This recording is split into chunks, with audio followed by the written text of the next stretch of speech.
You know, sometimes when I start these things, my family forgets I'm in the basement. And you'll hear water running every now and then. I just had to wait for the toilet to stop flushing, so I thought I'd finish drinking my old man drink. Happy frickin' Thursday, everybody. Crusty old crow here again with another hot mic. What am I hot micing about today? Oh, I got a few things I just want to kind of get off my brain group. But I hope everybody's having a good Thursday. I hope you're all having a good week. For those of you out there new to the channel, welcome. Welcome to the Tactical Perspective. Welcome to Hot Mic. This is where I won't say it's a rant. It's usually just a bunch of random stuff that doesn't really fit into a toy review or a Specfire toy fight that I do with Joe Classified or any of the other little series. It's just kind of a mosaic of crap. All right, so I'm going to feed you a bunch of crap that's been tied to recent revelations at Hasbro and other channels. I'm going to give you some things I've been thinking about lately, and just maybe stuff it's all tied to Joe Classified, specifically things that I think are going to be coming down. And today specifically, I'm going to be talking about my notes. These things where I say, Ryan, you got to get back in control. So I'm going to talk about I'm going to talk about the sublines that are out for G.I. Joe. We all know we have a lot of sublines for Cobra. We have Crimson Guard, Python Patrol. We're going to get the Iron Grenadiers. But what do we have for G.I. Joe? We have Tiger Force, Night Force, and we have a glimpse of Sergeant Slaughter's Marauders. And I'm going to put, now that I've done those 82 to 94 comparative videos, I'm going to put a bet out there. Not a bet, but a gentleman's agreement on what I think is coming up on that. And then after that, I think I'm going to show you guys some of the new box art that's come out. Maybe you've seen it already. I'm going to get into my thoughts on the whole box situation with Classified, and I'm going to give you a really good look on what's available. We're getting with Scrapyard and Junkyard, Metalhead and Junkyard coming up. I'll put a little focus on that, discuss those characters a bit. And then, we'll talk about those boxes. We'll talk about who is army building and what the ups and downs of army building is as collectors, and where I stand on that, and where I would think, where I see a couple of different stances and a division about that, and why they're even doing it. And that should be about it. But I'm going to start this off really quickly by talking about your Joes. You've met me, you've gotten to know me over these videos. I'm a kooky old bastard with a background, and I'm quite, I guess I would say, a bit different, but maybe not that different, because you guys relate to me, so I think I'm very much the same. So what about your Joes? When you put them on a shelf, like I do, and you stare at them, you can picture a day with Joe, can you not? I mean, especially as you see them all together. I think as a Joe fan, I think everybody's got, and somebody else said this in the comments a while back on one of my older videos, when they picture their Joe universe. So when you put your Joes away and you can picture a day with Joe, I think you're enabled to do that because of your history with Joe. You played with Joe as a child, these figures. Either you went to a friend's backyard or your own, or you went to the basement, or you went to the cottage, or you just went to a beach, or wherever you played with your Joe. That's a day with Joe. When you got a new figure, you lived that first day, his first day with your Joe, with him. You put him in the collection. You introduced him to your collection, whatever it was. On some level, I think everybody did this. So I'm going to give you a quick glimpse into some issues that I look at in my Joe collection that I don't know if you guys have in your Joe collection, but my Joe collection's a little left up, and we've got a few issues. And I've seen these issues before in my military career, back with the armored in the Lord Strathcona Horse Royal Canadians. That was my regiment, guys. I've never actually said that out loud, but I am today. So I figured this was fun to kill sometimes. So what kind of when you picture your Joes, what kind of relationship do you find that they have with each other? Do you find that they all get along, that they all supplement each other? Do you have little conflicts among them? Does the relationship between Flint and Jay ever get in the way? Does Gung Ho ever overdo it with somebody, get in a fist fight? Do you picture any conflicts, right? In my real world Joes, would have tons of this stuff, and that's kind of where my joke is rooted in, guys. Aaron the Toy Enhancer, just a reminder, has that contest about doing up your dioramas, and I've already, and if you haven't checked it out, do so, because he's also going to show you how his dioramas built, and give you some figures, and he's going to send you the diorama, and tell me you wouldn't want to have a massive great diorama in the background of your Joes. Like, I know I could definitely use it, and everybody wants it, and great, but it got me thinking about, after the contest, Aaron, I would love to share notes on you on a diorama that shows the real Joes in their own squadron lines on a daily basis, and the things they actually do when they're not out fighting Cobra. That would be fun. I'd love to collaborate with that. But my Joes, did you know that some of my Joes actually have secondary names? Like Rock and Roll, for example. We know him as Rock and Roll, Craig McConnell, but around the locker room, back at Joe HQ and Joe Lines, they call him Leave Pass. They do that because he's always putting a leave pass to go to these surfing competitions all over the world, and usually he's buddies with his officer, and these things get signed off a lot, and it creates a bit of animosity at times, because sometimes he'll do that during the training cycle, where he's expected to instruct instead of going off on leave, or he'll do that in the middle of the fall, and it just overlaps the exercise. He's going to join the exercise in the last week, so he'll participate, but he wasn't there for the first 2 weeks, and stuff like that, right? So he starts getting the nickname Leave Pass, and he's aware of it, but he's just kind of like, what are you going to do? They sign off on it, right? So that creates a little tension. We'll get Rock and Roll off there, so we can talk about other stuff later. Bazooka, just really quickly, and again, these are things I've seen in my regiment, right? So at different points with different people and other regiments I've worked with. So Bazooka has 13 reasons why he has to go home and shower after PT, as opposed to using the ones in the headquarter lines where they did PT. Only 12 of those reasons have to do with his own issues. Sorry, not 12. Only 2 of those issues have to do with his own self-esteem issues. But his call sign is Sweaty Ghost, because right after PT, he hops in his Honda Fit and drives back to home, and he's usually about 5 or 10 minutes late coming back from PT. Nobody says anything. He's never gotten any disciplinary. They're like, he goes home to shower. And he never brings anyone coffee, but he has one for himself. He's that guy. Racondo, call sign, this is sadder. He's the last call Casanova.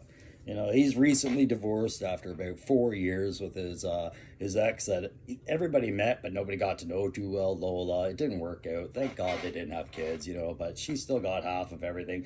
So he's coming back onto the dating scene, but now he's in his late 40s, and he still thinks, along the lines of what a 20-year-old single man does. So he's been hitting the club scenes every weekend, and it's not going well. It's a lot of lonely 2 a.m. Uber rides home, failed. He knows he's just this close to meeting Miss Right, but he's also seeing his bank account starting to go like this. So, but he's not going to sweat it, because some of the boys let him know about these payday loan places where they give you money and they only charge you like $20 on 100. And, as long as that option's on the board, every weekend's going to be a great weekend for the last call Casanova. So we'll just put him over here. And depending on who you are and your views on things, this one's a bit of a delicate situation, but I've seen this one as well. And poor cover girl, she also has a last name, like a different nickname, and I don't want to hear any negative crap about it, but it's friendship zone. So and I met this person before, but she used to be a fashion model. Now she's a mechanic working with all these grunts and Joes, right? And so she's got to fit in with these guys. If she's ever going to have a peaceful work environment, she knows she's attractive, but she's also a very good mechanic. And, she's rough and tumble when she needs to be rough and tumble. She's doing everything she can to fit in, but she only dates Air Force pilots. She has no desire to date anyone on the ground. She's only looking at Air Force pilots and more pilots she doesn't work with. You know, she's always showing up with a bohunk pilot that she's met from another function. You know, and guys still flock to her. Somehow, some way, they still think some of them have a chance. So they all become their best friends. And to her, it's just, hey, I'm working with these guys and they all want to get along. That's fine. That's great. And she pays them the time of day and things like that. But yeah, they are in the friendship zone and they have no idea. Every new guy on the Joe eventually ends up in CoverGirl's friendship zone, thinking they have a shot, but they don't. And the other Joes know about it and they joke about it and whatnot. But, you know, the bottom line is that I've seen this before. She goes into the friendship zone. She's doing everything she can to fit in, but one of the worst ways, and every other way she fits in, at work and when they're exercising, she is just a Joe. It's PT. When they do PT in the morning, she isn't just a Joe to them. And that's where the problem starts. She's well aware of it, but saving wearing her ARCA suit on a morning run, there's not much she can do about it. So that is CoverGirl, Friendship Zone. All right. And so that's, like I said, guys, it's a tongue-in-cheek kind of poor attempt at humor or whatever. But I mean, like, I've seen these things in the military before. So these are real common issues, guys. They really are. So what are we going to start with? We're going to get out the old tablet and we're going to have a look at, I think, the new box art for scrap iron, and just have a good solid look at scrap iron again, or scrap iron. I keep calling them scrap iron. I'm not good with hyphenated names, apparently. Especially not when they're not written down right in front of me. But I'm just going to plop this down in front of me. I'm going to shake this camera until it lines up the way I think we can work with. Sorry, guys. Again, staff of one. And it's very Canadian of me to say sorry all the time, isn't it? Don't you guys think so? Ha ha ha. I also say a lot. And yeah, I should do this. Okay, it's time to talk about the Iron Grenadiers, eh? There you go, guys. Was that the stigma we had for a while down there? Has that ever dropped about us? Or is South Park and guys like that just not doing us any favors? Oh my God, I can't get that.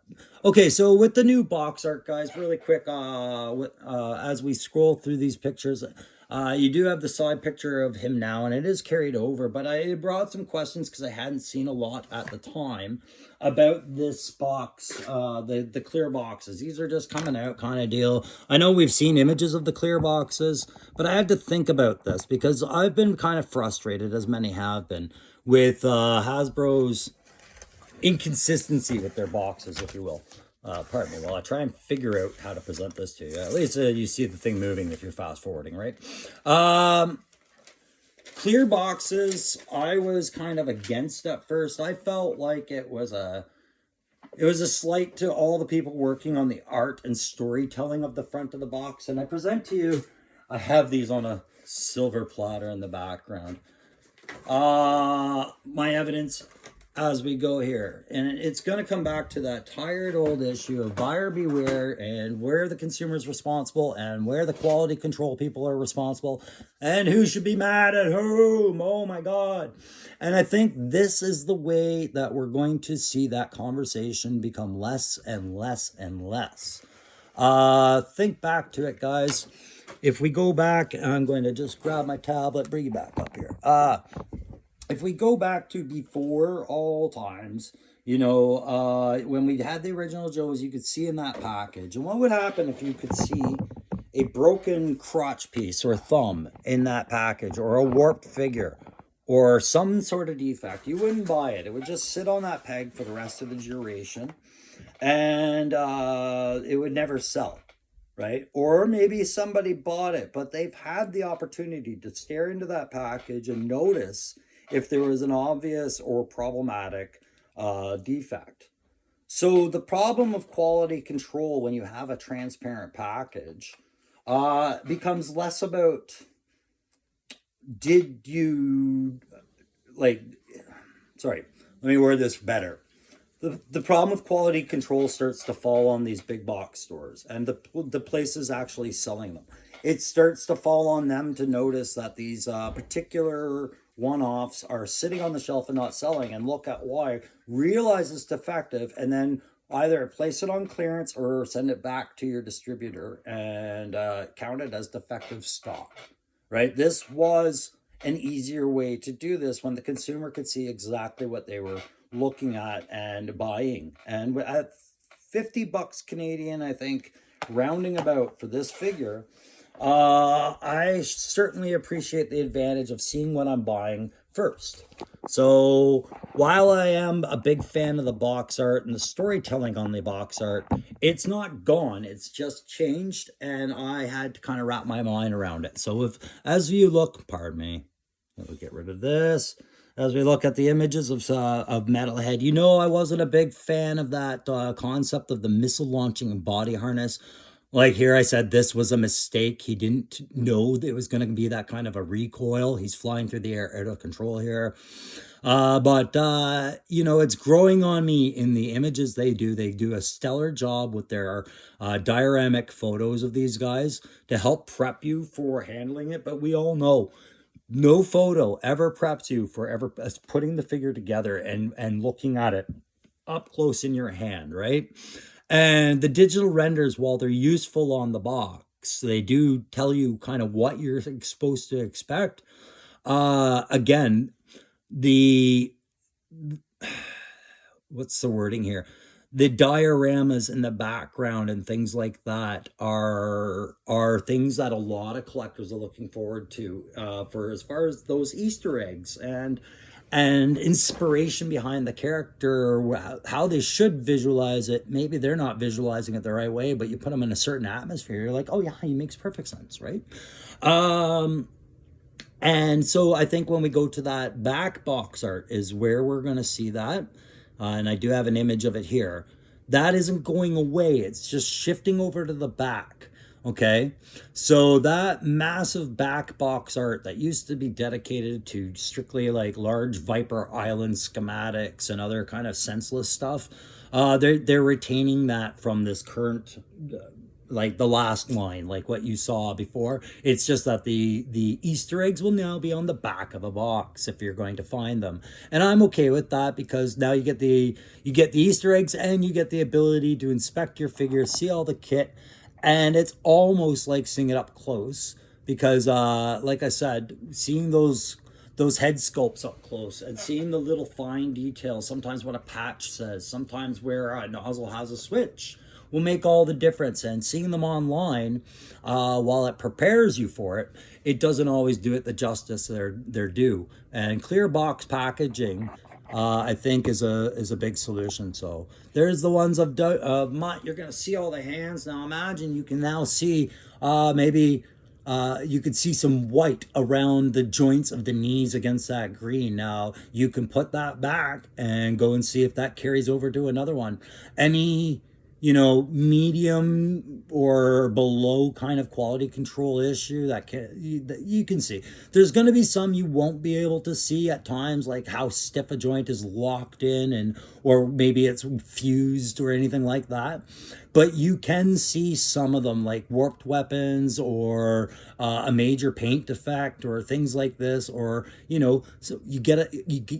You get it in your hands, you get a real close look, and maybe you just don't like the sculpt at all.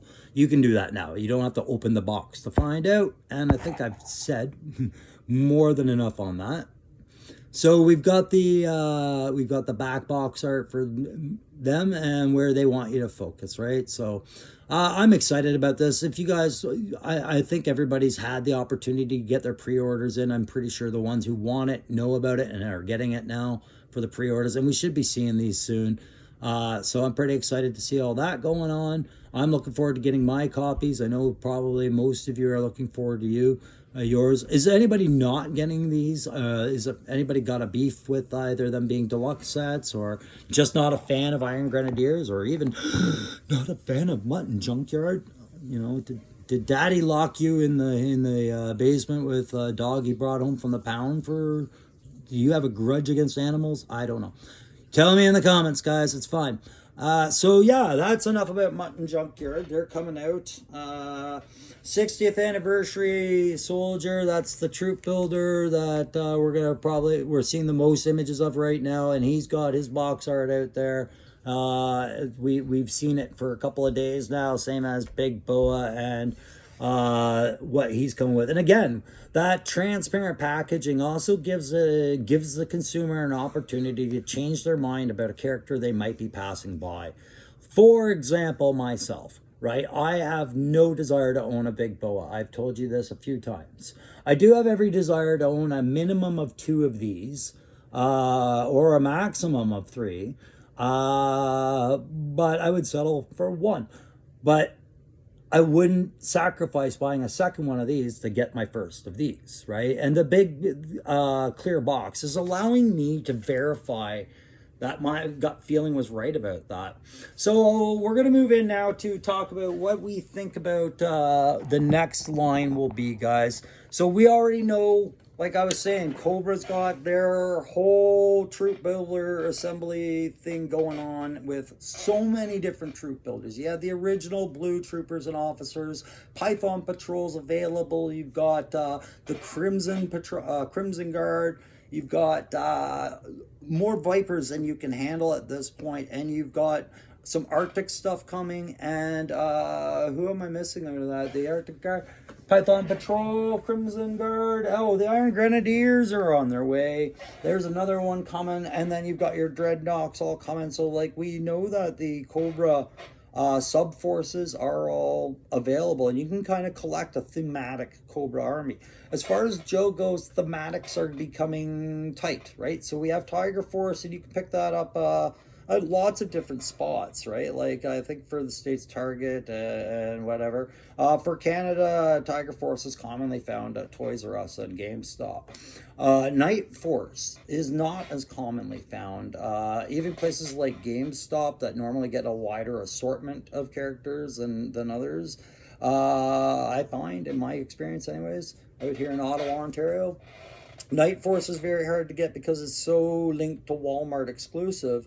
Right now, the only way I can even find it and get it, or even look at it, is to go to Walmart and participate in that. And so that's a very difficult troop build. So these 60th anniversary figures that you're going to get for the soldier and the sailor, or sorry, the Navy sailor.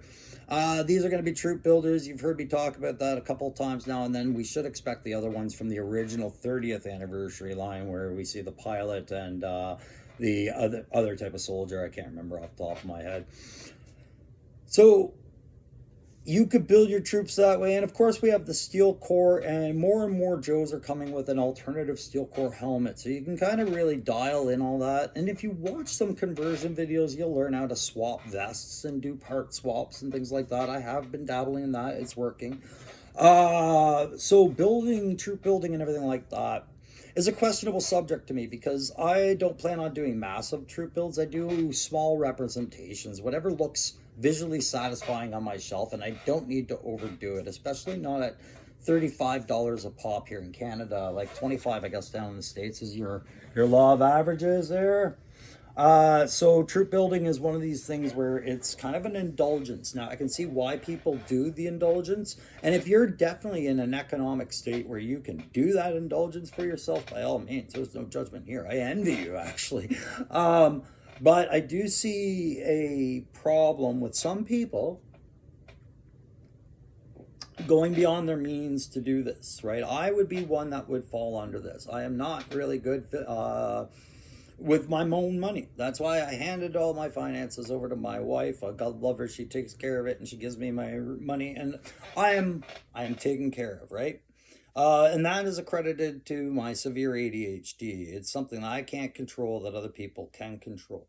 And I do see a lot of collectors out there. Some even do their own YouTube reviews and shows and talk a lot about it, that are addicted almost to their collecting and buying and pumping figures in, to the point where they talk about conflicts at home about it. And that is something I can relate to. I can see how these happen. And I think army building is one of those tempting things for a lot of collectors out there, and it could get dangerous, guys. That's all I'm kind of commenting on this. I'm not sure how I feel about army building entirely, but I do see the risk factor for those who perhaps have impulse control issues like myself.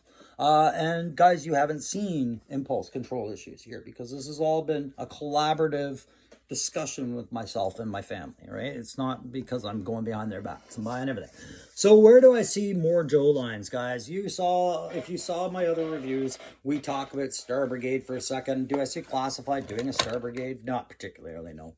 No, I don't see that being a very viable thing at this point in the game. Maybe at the end of the line when they're really searching or desperate, but I don't see anybody wanting to add a figure like that to their collection right away when there's so many others. I mean, Hasbro's doing Raptor, guys. You heard me talk about Raptor in my video on that year release, and I said, my God, I don't want this character. But if Hasbro gets their hands on it, they're probably going to do it as a deluxe set. And guess what we found out? They're doing it as a deluxe set, of course. So they're going to go and prove me wrong, or they're going to prove me right.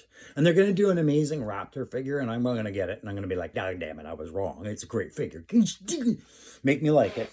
But imagine them trying to do that right now. I don't know. I don't think so. They could do the Mega Marines, maybe somewhere down the line.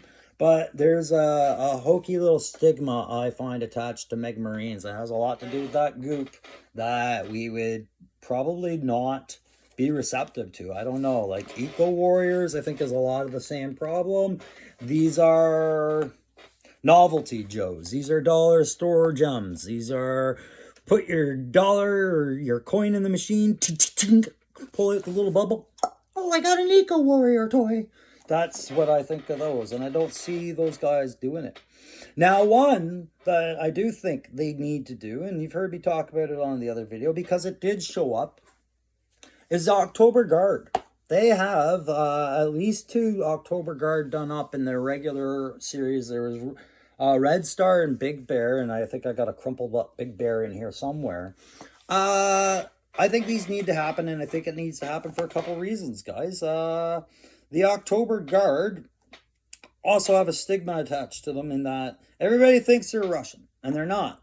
Well, they're from various areas of the Soviet influence, right? The previous USSR, or whatever you wanted to call it, back when it was the CIS even, or Commonwealth of Independent States, was that right? You know what I'm getting at. Anyways, in this current environment between Ukraine and Russia, I can see why Hasbro is very delicately avoiding doing it if they're even paying any mind to it. But I think that would be a mistake. I think they should go ahead and do it because the October Guard, here we go. There's Big Bear. Were very relevant in the comic book, and they did differentiate themselves. Sorry, I'm going the wrong way. Differentiate themselves from what we thought of Russians in that book. They were their own thing.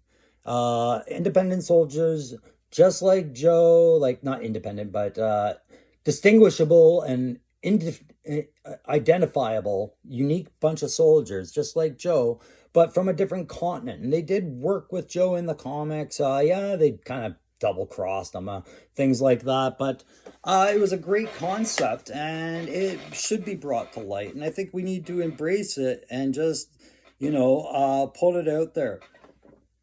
Parents aren't going to buy these for a kid's collection these days. This isn't what the collector's market is. I mean, like the odd parent might, but that's not what's driving the market. It's collectors and it's fans, right? I think October Guard would answer the tribute to the fans, the tribute to the original line and all that other stuff. And any kind of political tensions that come out of that by having it still called the October Guard or seeing that little red star. I don't know if people reacted to that. I would be kind of surprised if people reacted and made an outcry that became a problem. I think I'd be pissed. I'd be like, grow the fuck up, like pardon my language, but seriously, grow the fuck up. It's a goddamn toy. It's a goddamn toy market for fans. This was part of it then. It's going to be part of it now. Just let it go. Maybe I'm the only one that needs to let it go. That's incredibly possible. Okay, Headhunters. Talk really quick about that. That's the next army build I think will come after we get our fill of Iron Grenadiers and perhaps some more definitive new classified only branch. Something that we haven't seen before for Cobra, but I do think the Headhunters will eventually end up in their midst. But they're not about Joe, but they do go with what is about Joe, and that's the drug elimination force. Could Classified branch into that once they're kind of tying up the loops with Tiger Force and Night Force and whatnot. I could see the potential, but it would be a hard re-envisioning, and I'm not sure if DEF is going to be the acronym or the title at all. I think they would be based on a DEF kind of special force, and I think they would make note to say this is based on DEF, or maybe a new version of DEF with a different meaning for the acronym. I don't know. But I could see some potential there. Eco Warriors, again, not really seeing much love going to go that way if they have a choice. We'll talk about Ninja Force. We do have some element of Ninja Force in the line already through Nunchuck, through Storm Shadows earlier, blue and white release. So I could see them going further down that line. Do you guys really want another Scarlet like that, though? I think they're going to be very selective with maybe one Ninja Force every couple of rotations, or one or two. And I don't think I want it, nor do I want Slice or Dice or Vanilla Ice, none of those guys. But I mean, like, you guys might want them, right? But I just think there's a long list of characters I want in there, but I do think we'll get more Ninja Force. Battle Corps was the moniker they went to in the later stages of the game. The last couple of years of Joe, they were known as Battle Force, Battle Corps. It just went synonymous, G.I. Joe, Battle Corps. So would they do a dedicated line to something with a Battle Corps? I think it is an easy way to just kind of get a bunch of repaints out there and say this is new and original, and identify some version 2s or 3s that maybe haven't been looked at before, under the title Battle Corps. So when you see the end of Tiger Force and Night Force, these are just some titles I think they could go to and develop. The thing is, it's modernizing that line, and these things get more and more shiny as you go later in the years, right? So Battle Corps was one.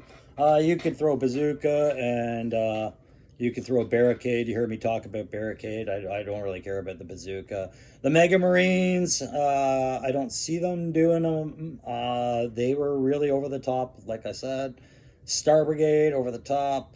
Street Fighter, I can't see them bringing that property back, but maybe it would be kind of neat, maybe at the end of the run of Classified, if we did get a Hasbro Classified treatment to a Street Fighter character or a few, and just see what they had to come up with just after they've gotten other stuff out, all the good stuff out of the way, and they're just kind of summing up some of the loose ends of their line from previous nods.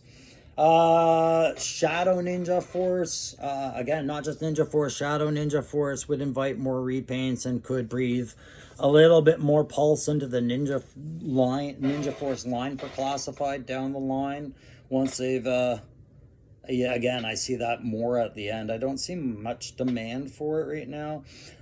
The one I do see, and I could see this one working, and working rather soon, is Sky Patrol. It's not one I had as a kid. It was after I was getting into collecting. But the entire premise and concept of having some airborne infantry dropping into the zone with their drop packs that you could drop, and they each have individual colorization and their uniqueness going about them.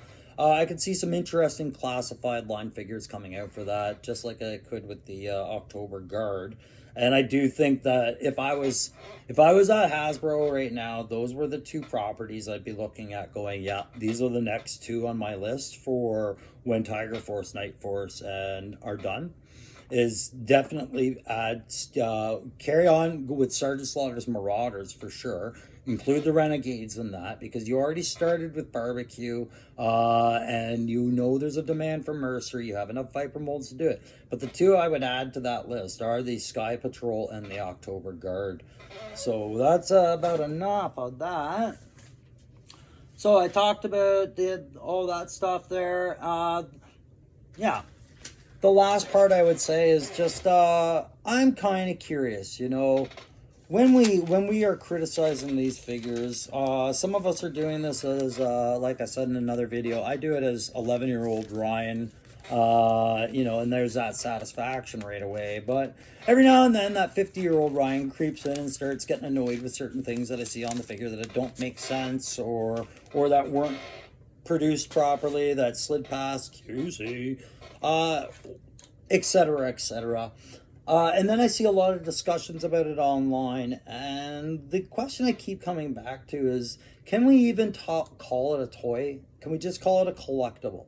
I don't know. Do you guys think there's kids out there actually playing with these the way that we did? Or do you think it's all adults playing with it in this new YouTube kind of video and show everybody age? The way I do with my videos, I see others doing. I mean, I got the inspiration from watching everybody else going, God, that looks like fun. That's the new way to play, right? But do kids do it? I don't know. Anyways, guys, that's it for Hot Mike. I'm going to sum it up for the day. I'm going to go do some more videos of figures and pictures and whatnot, and just enjoy the day. But thanks for your time. As usual, I should have said it at the front, but I'll say it at the beginning. The same old gobbledygook, the like, share, subscribe, all that other stuff. It's inconsequential if you look at where I'm trying to go, which is I want to have more videos and subscribers, apparently, and I'm good with it. But thank you, everybody, for sharing your time with me, and I will talk to you again real soon. Hey, remember, if you're ever feeling down, find a way to cheer up. And if you can't, you reach out. And if you got to reach out to somebody and you don't know anybody, you can always reach out to Crow. I'll talk to you soon, guys. Bye.